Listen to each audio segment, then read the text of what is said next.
에서의 성경 산책입니다. 오늘은 마태복음 4장입니다. 4장을 시작하기 전에 이 복음서를 읽어 나갈 때 어떤 초점을 맞춰 가야 하는지를 설명을 드리고자 합니다. 우리는 복음서를 읽어 나가면서 예수님을 통해서 하나님의 성품, 하나님의 정신, 하나님의 뜻, 하나님의 계획, 그리고 하나님의 목적을 우리는 알아가고 보아야 합니다.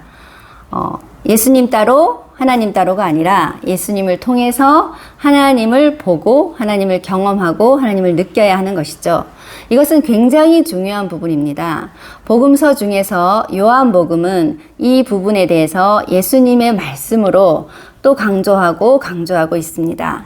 우선 요한복음 10장 30절을 보시면 예수님은 나와 하나님은 하나이다 라고 선포를 하시죠.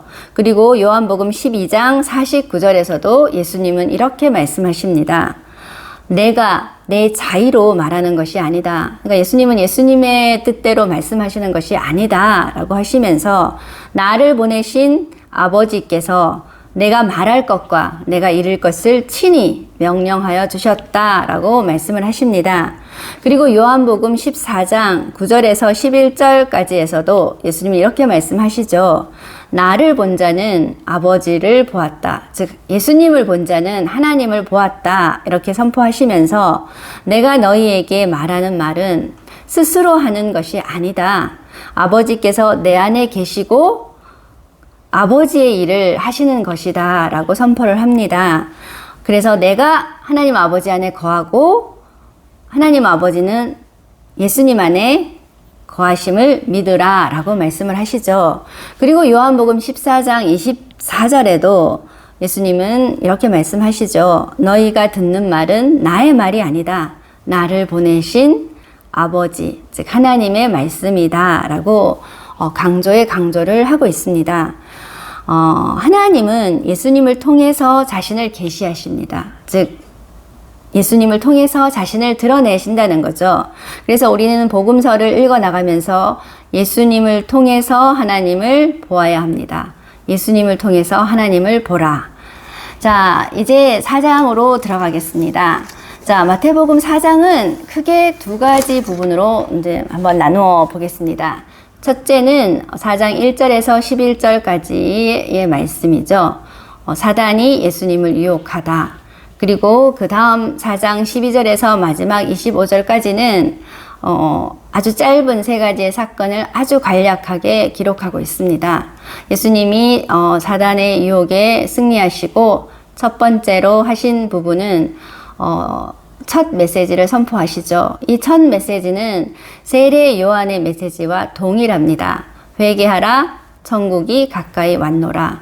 그리고 예수님은 갈릴리 호수에서 어부들을 제자들로 부르십니다. 그리고 마지막 4장의 마지막 부분은 예수님이 질병에 걸리고 약한 자들을 고치시는 장면으로 마무리를 합니다.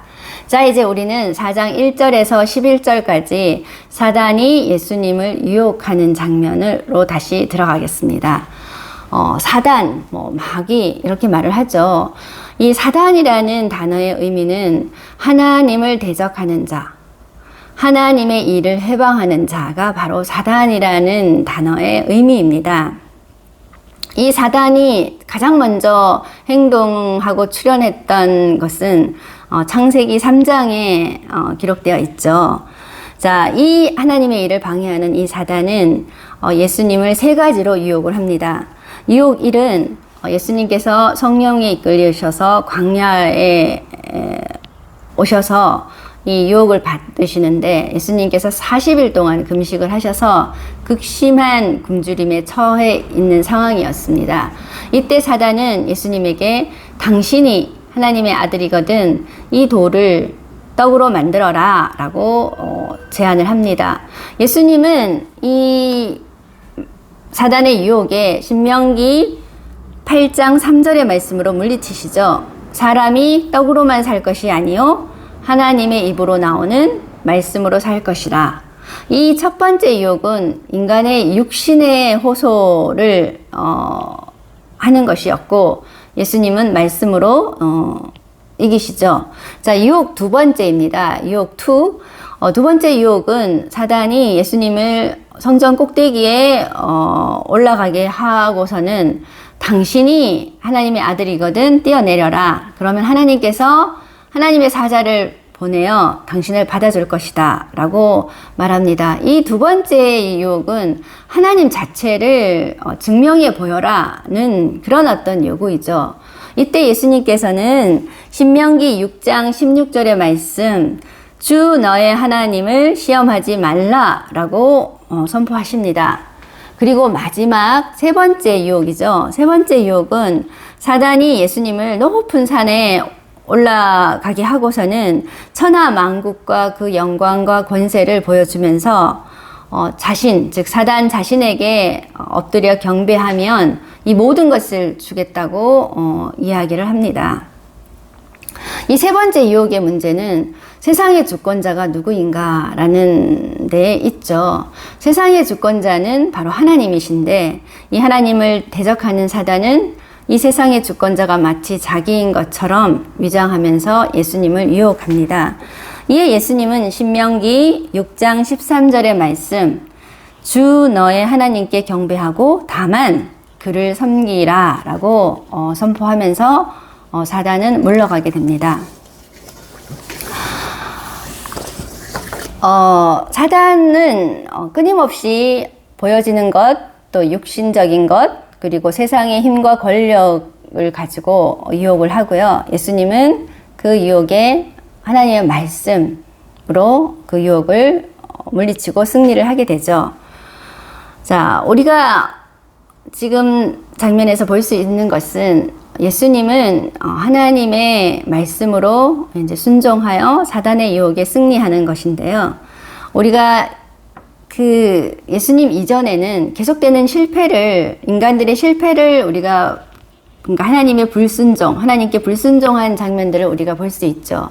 그 중에서 가장 근원적인 것은 창세기 3장에 나오는 인간들의 실패죠. 하나님은 하나님의 형상으로 인간을 찬란하고 아주 위대하게 창조를 하셨고 모든 것을 다스리고 누릴 수 있는 권한을 주셨습니다. 그리고 단 한 가지의 요구, 단 한 가지의 명령을 하시죠. 그게 바로 선악과를 먹지 말라죠. 그 단 한 가지의 요구와 그 명령은 바로 하나님이 하나님됨을 고백하는 것, 그리고 하나님을 인정하는 것, 하나님을 존경하는 것, 하나님께 사랑을 표현하는 인간의 행위라고 할 수 있죠. 그런데 사단은 이 첫 인간인 아담에게 다가와 그것을 먹으면 하나님과 같이 된다고 유혹을 하고 결국 첫 인간 아담은 그 유혹에 넘어가서 하나님과는 관계가 어그러지는, 그리고 인류의 죄가 들어오는 그런 인간의 실패를 우리는 창세기 3장에서 볼 수가 있습니다. 예수님은 이렇게 인간이 만들어 놓은 이 반란의 죄의 역사의 이야기를 이제 역전하시고 다시 되돌려 놓기 위해서 그의 사명을 감당하시죠. 그리고 그 사역의 시작점에 있어서 이 사단은 예수님을 유혹하지만 예수님은 말씀으로 물리쳤고 하나님께 철저하게 순종하고 하나님께 신뢰와 사랑을 보입니다. 자, 이제 정리하겠습니다. 복음서는 예수님을 통해서 하나님을 보아라 라고 우리에게 메시지를 던지고 있습니다. 그리고 사단이라는 것은 하나님을 대적하는 자, 하나님을 해방하는 자가 바로 사단의 정체입니다. 자, 우리도 하나님의 백성, 하나님의 너무 사랑하는 자녀이기 때문에 우리에게도 이 사단의 유혹은 다가오죠. 그러면 우리는 예수님의 본을 받아서 예수님처럼 말씀을 묵상하시고 말씀을 가지고 이 모든 유혹에서 승리하시는 하나님의 축복된 자녀가 되시기를 소망합니다. 감사하고 다음번에는 5강으로 뵙겠습니다.